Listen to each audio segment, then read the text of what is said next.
नमस्कार, आप देख रहे हैं दूरदर्शन का विशेष सांकेतिक भाषा समाचार। आपके साथ मैं हूं पराक्रम सिंह शेखावत और मेरे साथ हैं हमारे सांकेतिक भाषा के सहयोगी शरद मुदगल। समाचार की शुरुआत करेंगे सुर्खियों के साथ। आंध्र प्रदेश के श्रीहरिकोटा से सफल लॉन्च हुआ विक्रम-1।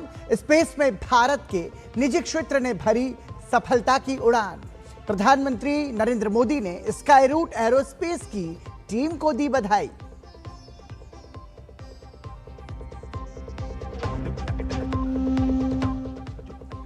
तीन देशों के दौरे पर जाएंगी राष्ट्रपति द्रौपदी मुर्मू। 19 जुलाई से मोल्दोवा, उत्तरी मैसेडोनिया और रोमानिया की राजकीय यात्रा पर रहेंगी महामहिम। व्यापार और आपसी सहयोग को मिलेगी नई रफ्तार।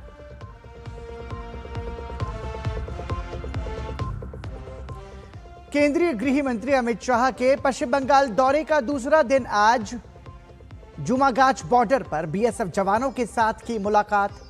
47 करोड़ की लागत से कई विकास परियोजनाओं का किया लोकार्पण।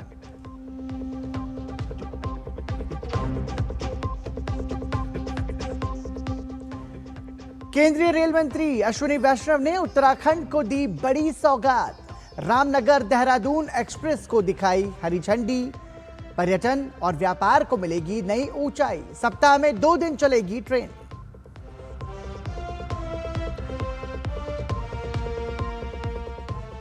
और राम मंदिर चढ़ावा गबन केस में टिन्नू यादव और मनीष यादव की पुलिस कस्टडी रिमांड शुरू। एसओजी कार्यालय में पूछताछ। पुलिस को 39 घंटे की मिली ये रिमांड।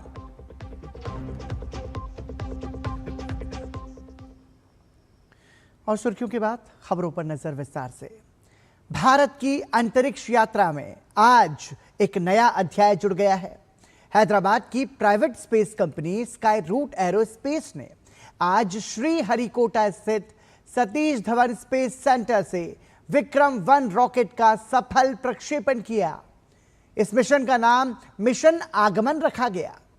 रॉकेट ने दोपहर करीब 12:05 पर उड़ान भरी। मिशन नियंत्रण केंद्र में इसरो के अध्यक्ष डॉक्टर वी नारायणन तथा विक्रम-1 का निर्माण करने वाली निजी अंतरिक्ष कंपनी स्काई रूट एरोस्पेस के वैज्ञानिक मिशन की प्रगति पर नजर बनाए रहे। विक्रम-1 23 मीटर ऊंचा मल्टी स्टेज रॉकेट है जो 350 किलोग्राम तक का पेलोड ले जाने में सक्षम है। यह एक 4 चरणों वाला रॉकेट है जिसके पहले 3 चरणों में ठोस ईंधन और चौथे चरण में दोबारा चालू होने वाला लिक्विड फ्यूल इंजन लगा है। इसमें स्काई रूट द्वारा खुद विकसित 3D प्रिंटेड इंजन और क्रायोजेनिक तकनीक का उपयोग किया गया है। 18 नवंबर 2022 को स्काई रूट ने श्रीहरिकोटा से प्रारंभ मिशन के तहत भारत पहला निजी तौर पर विकसित सब ऑर्बिटल रॉकेट विक्रम-S लॉन्च किया था। यह लगभग 89.5 किलोमीटर की ऊंचाई तक पहुंचा था।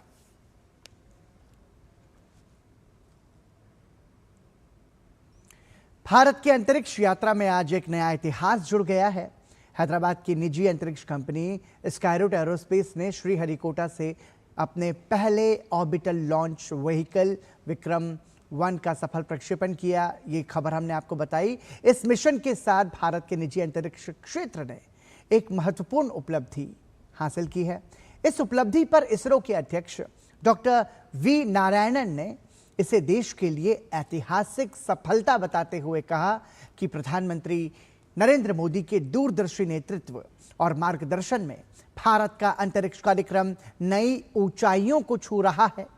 उन्होंने कहा कि पहले ही प्रयास में मिली ये सफलता पूरे देश के लिए गर्व का विषय है।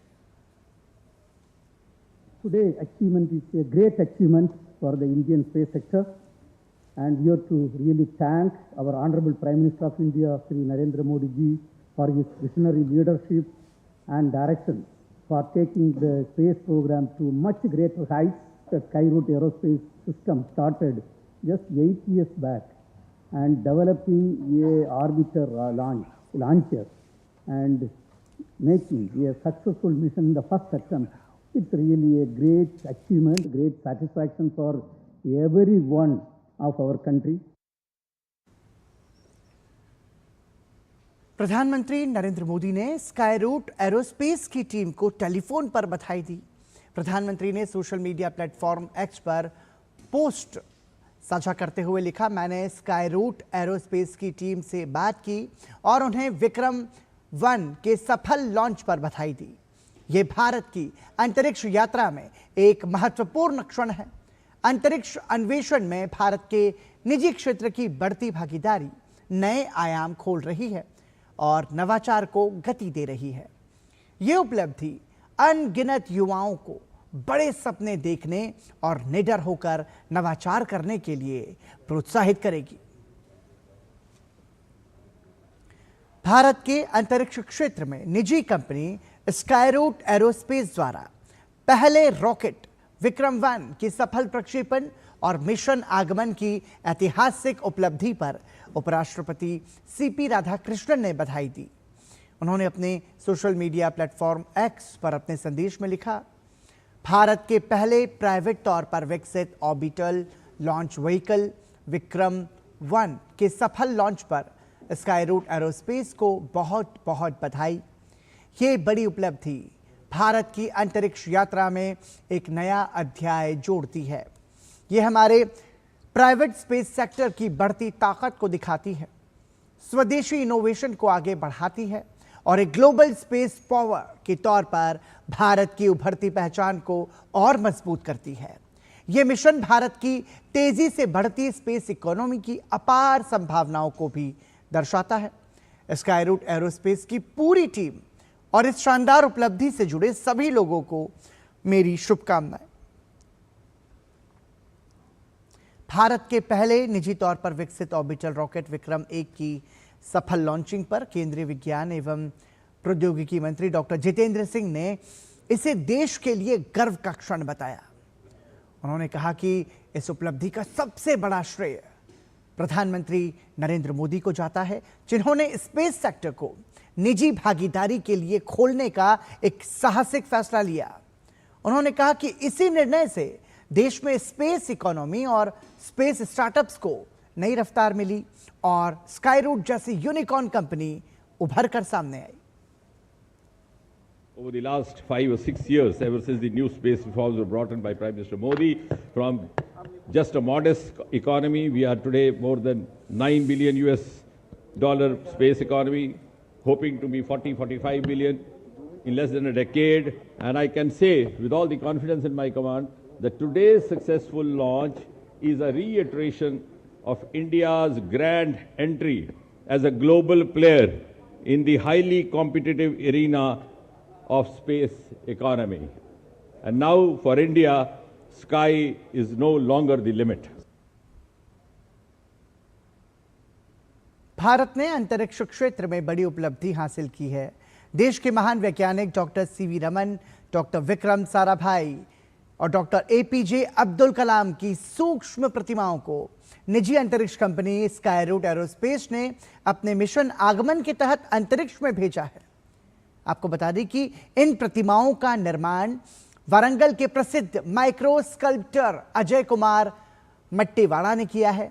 अजय कुमार ने तीनों वैज्ञानिकों की प्रतिमाएं सुई के छेद के भीतर मात्र 0.8 मिलीमीटर आकार में तैयार की है। इन सूक्ष्म प्रतिमाओं को सामान्य आंखों से नहीं देखा जा सकता और इन्हें देखने के लिए विशेष माइक्रोस्कोप की आवश्यकता होती है। इन्हें स्टेनलेस स्टील, 24 कैरेट सोना, शुद्ध चांदी, सिरेमिक पाउडर और कार्बन फाइबर जैसे विशेष पदार्थों से बनाया गया है। अजय कुमार ने इसे अपने 40 वर्षों के कलात्मक सफर का सबसे बड़ा सम्मान बताया। इन प्रतिमाओं को विक्रम-1 रॉकेट के माध्यम से अंतरिक्ष में भेजा गया। अजय कुमार की इस उपलब्धि पर वारंगल के लोगों ने खुशी व्यक्त की और इसे देश तथा तेलंगाना के लिए गर्व का क्षण बताया। राष्ट्रपति द्रौपदी मुर्मू की 19 जुलाई से पूर्वी यूरोपीय देशों की यात्रा की शुरुआत हो रही है। इस यात्रा के दौरान राष्ट्रपति रोमानिया, मोल्दोवा और नॉर्थ मैसेडोनिया का दौरा करेंगी। यात्रा से पहले संवाददाता शबीर डार ने रोमानिया और मोल्दोवा में भारत के राजदूत डॉक्टर मनोज कुमार मोहापात्रा से खास बातचीत की। बातचीत के दौरान उन्होंने भारत और इन देशों के बीच मजबूत होते राजनयिक संबंधों, व्यापार, संस्कृति और आपसी सहयोग के विभिन्न पहलुओं पर चर्चा की। राष्ट्रपति श्रीमती द्रौपदी मुर्मू ईस्टर्न यूरोप के 3 देशों का महत्वपूर्ण दौरा कर रही है, जिसमें रोमानिया हो, मोल्डोवा और नॉर्थ मैसेडोनिया है।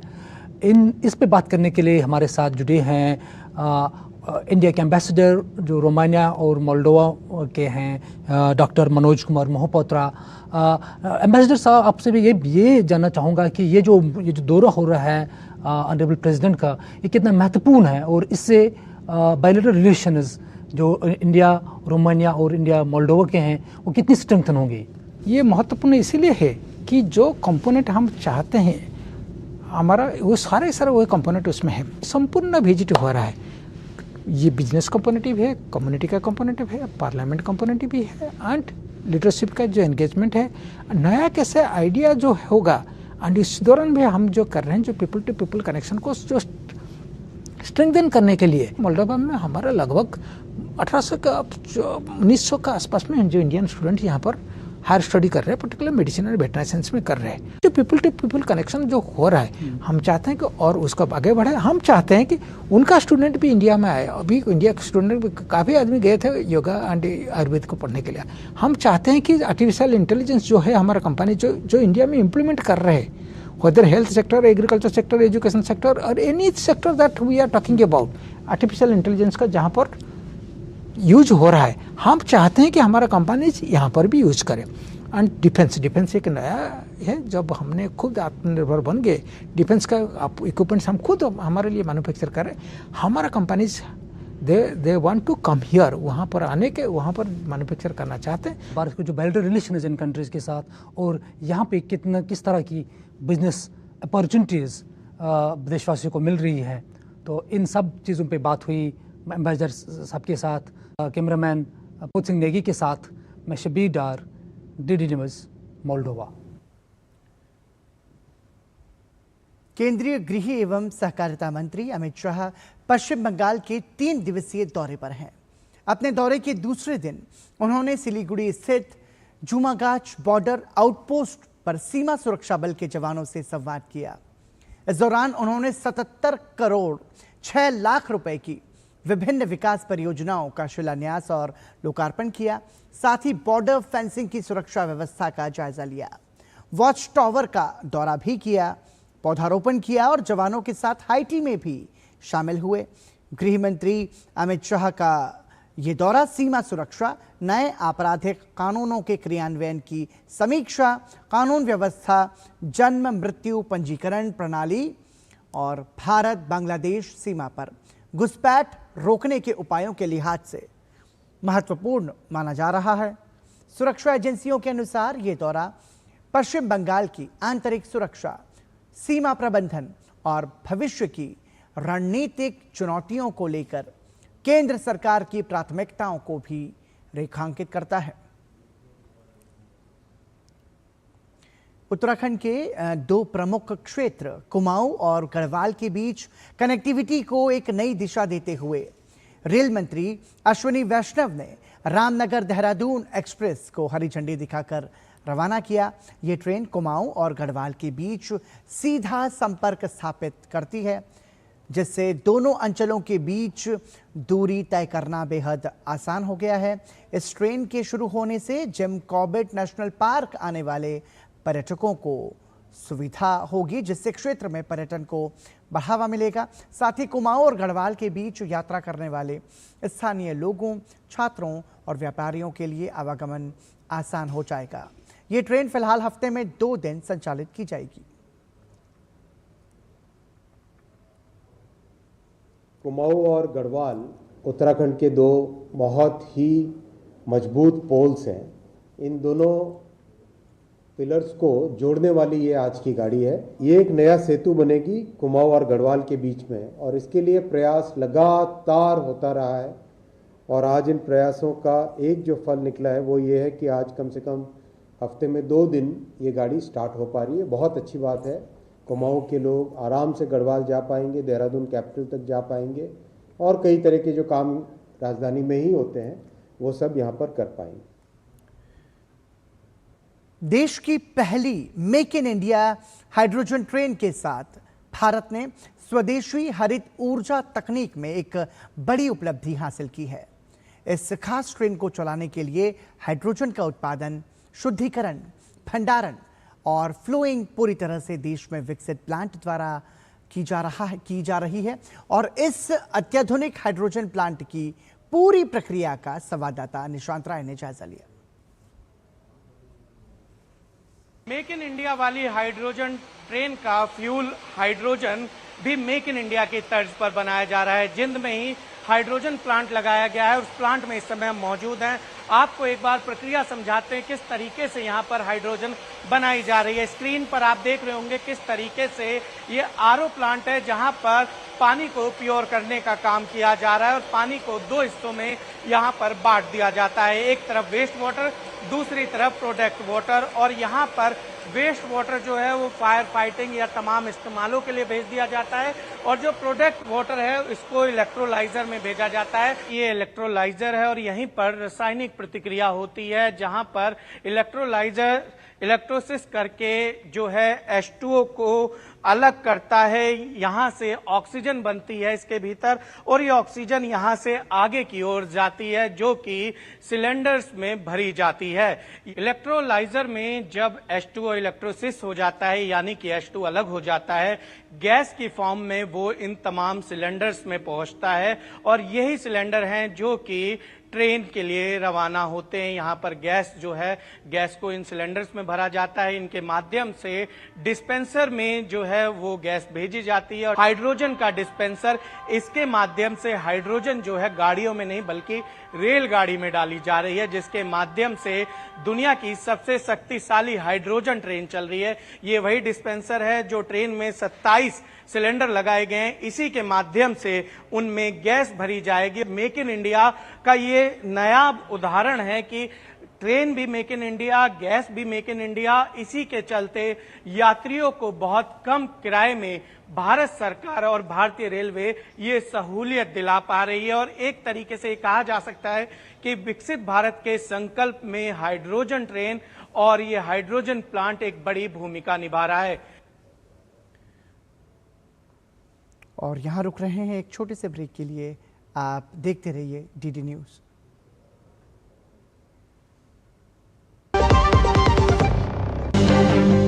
हरियाणा, जहां कारोबार को मिलते हैं नए पंख।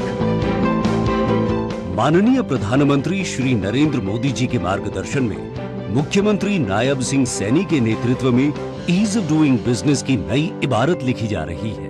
वर्ष 2014-2015 में राज्य का मर्चेंडाइज एक्सपोर्ट केवल 32,086 करोड़ रुपए था, जो वर्ष 2024-25 में बढ़कर 1,61,707 करोड़ रुपए के अभूतपूर्व स्तर तक पहुंच गया है। हरियाणा अब देश की निर्यात राजधानी बनने की ओर अग्रसर। इन्वेस्ट हरियाणा पोर्टल पर 250 से ज्यादा ऑनलाइन सेवाएं, डीबीटी के माध्यम से सीधे लाभार्थियों के खाते में अनुदान, डिजी लॉकर और ई फाइलिंग की सुविधा। मुख्यमंत्री जी के डिजिटल विजन ने बनाया कारोबार को और भी आसान।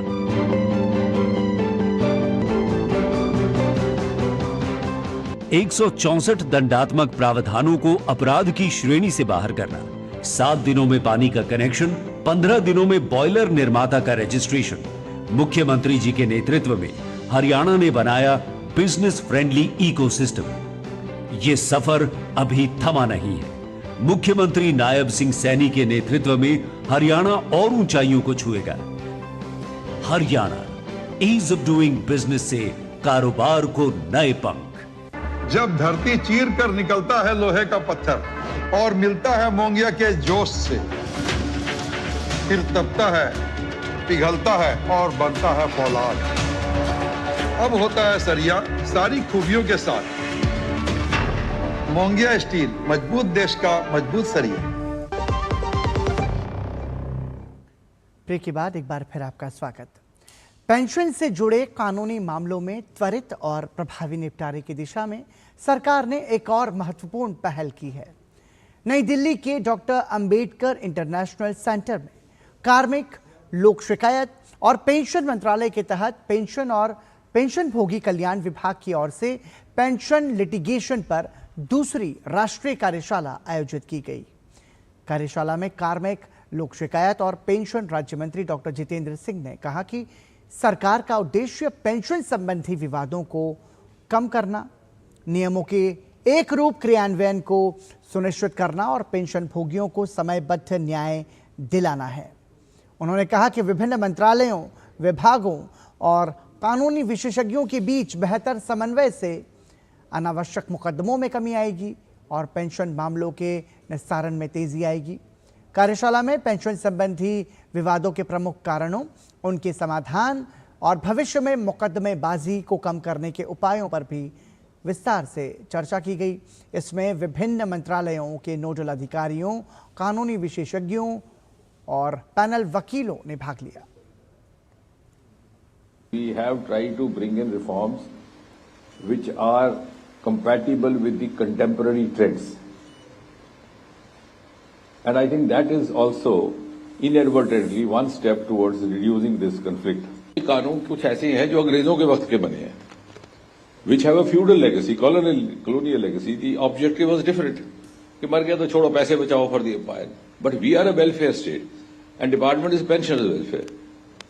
ये कानून सोया पड़ा था, किसी ने इसको देखा ही नहीं था. I am glad and proud that we had the insight to change this.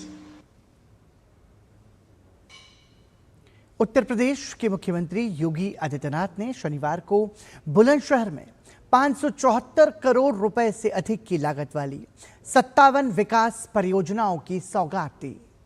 इस अवसर पर आयोजित कार्यक्रम में उन्होंने कहा कि आज उत्तर प्रदेश बीमारू राज्य नहीं, देश के शीर्ष 3 में से एक राज्यों में शामिल है और एक्सप्रेसवे, मेडिकल कॉलेज, एमएसएमई जैसे क्षेत्रों में उल्लेखनीय प्रगति की है।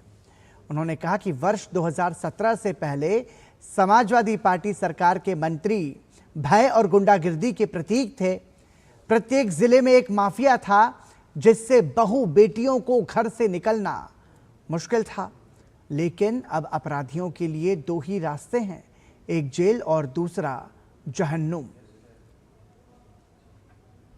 ये वर्ल्ड क्लास इंफ्रास्ट्रक्चर आने वाले 50 और 100 वर्ष की योजना को लेकर के तैयार किया गया है। याद करिए, 17 के पहले आस्था पर प्रहार होता था, कावड़ यात्रा रोक दी जाती थी, श्री कृष्ण जन्माष्टमी पे प्रतिबंध लगा दिया जाता था। 2017 में आपकी सरकार बनी, आज कावड़ यात्रा में कोई रोक नहीं। 17 के पहले हर जगह में दंगे, कोई सुरक्षित नहीं था, न बेटी सुरक्षित न व्यापारी सुरक्षित। पहली बार हुआ है, हम लोगों ने कहा था कि बेटी और व्यापारी की सुरक्षा में सेंध लगाने वाले के लिए केवल 2 जगह है, या तो जेल होगी या जहन्नुम होगा, इसके अलावा कोई तीसरी जगह उसके लिए नहीं होगी। जंतर मंतर पर भूख हड़ताल पर बैठे सामाजिक कार्यकर्ता सोनम वांगचुक की तबीयत बिगड़ने के बाद उन्हें सफदरजंग अस्पताल में भर्ती कराया गया। ये उनकी भूख हड़ताल का 21वां दिन था। लंबे समय से जारी उपवास के कारण उनकी सेहत पर असर पड़ा, जिसके बाद उन्हें तत्काल चिकित्सा निगरानी में ले जाया गया। वहीं अस्पताल की medical superintendent doctor Charu Bamba ने बताया कि वांगचुक को उपवास के कारण हल्की कमजोरी और डिहाइड्रेशन है, लेकिन उनके सभी महत्वपूर्ण स्वास्थ्य संकेतक फिलहाल स्थिर हैं। शुरुआती उपचार इमरजेंसी मेडिसिन विभाग में किया गया, जिसके बाद उन्हें मेडिसिन विभाग में भर्ती किया गया है। सोनम वांगचुक हमारे अस्पताल में आए थे आज सुबह लगभग 7:40 पे। उनके हमने सारे वाइटल मॉनिटरिंग चल रही है, उनके ब्लड टेस्ट हुए हैं, उसमें ये दिख रहा है कि थोड़ा डिहाइड्रेशन है। उसके लिए हम रिक्विजिट ट्रीटमेंट दे रहे हैं और वे बिल्कुल अलर्ट है और वाइटल्स उनके स्टेबल। राम मंदिर चढ़ावा घोटाला मामले में आरोपी रामशंकर यादव उर्फ टिन्नू यादव और मनीष यादव की पुलिस कस्टडी रिमांड शुरू हो गई है।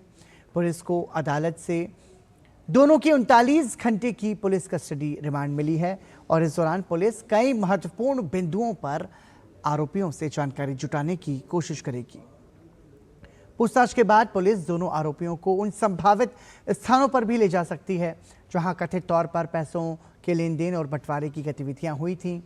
पुलिस इस मामले में रियल एस्टेट और कंस्ट्रक्शन कंपनी से जुड़े पहलुओं की भी जांच कर सकती है। जांच के दौरान पुलिस आरोपियों के घर, हॉस्टल और अन्य ठिकानों पर भी जा सकती है।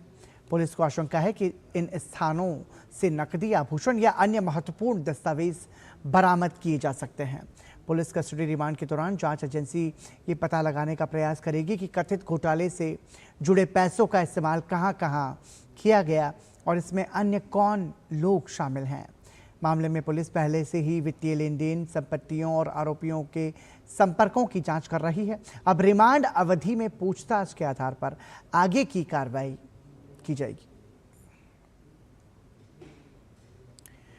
और इसी के साथ ही दूरदर्शन के इस विशेष सांकेतिक भाषा समाचार में इतना ही। मुझे और हमारे सांकेतिक भाषा के सहयोगी शरद मुदगल को दीजिए अनुमति। नमस्कार।